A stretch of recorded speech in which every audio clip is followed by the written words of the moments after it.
Hi, another episode of Power Thoughts, ideas that will provoke you to move into becoming the best that you can ever be as a child of God. Thoughts that transform and make your life victorious. Today, I believe this is a season for boldness.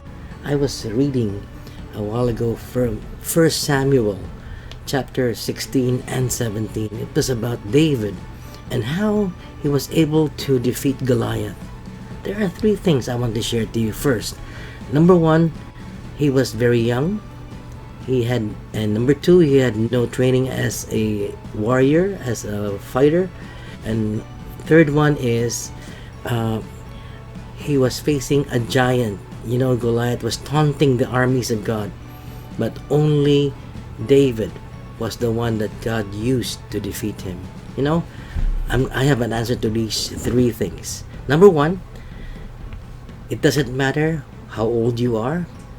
It just matters how young you are in the Lord, how fresh God is in you. So age is just a number, whether you're 16, 6, or 60 years old, or even more than that. I want you to know you can still have a fresh relationship with God, just like when you first met Him.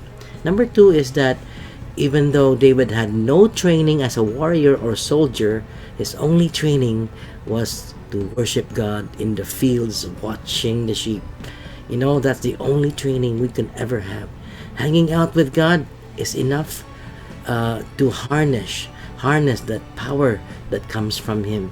And finally, he was facing a giant Goliath, and he knew that God is his protector.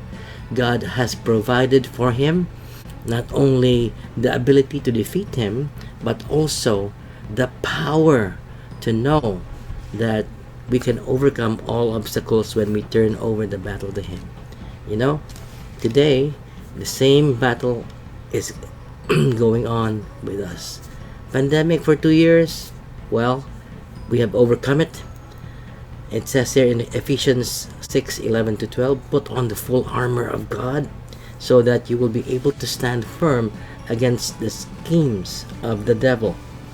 For our struggle is not against flesh and blood, but against the rulers, against the powers, against the world forces of darkness, against the spiritual forces of wickedness in the heavenly places. And I want you to know, this is the season for boldness. Remember, if David have conquered his Goliath, so will we. So receive right now the anointing for boldness. This is our time to rise up, be bold to love, be bold to forgive others, and be bold to win your battle against the enemy. God bless you, and see you soon.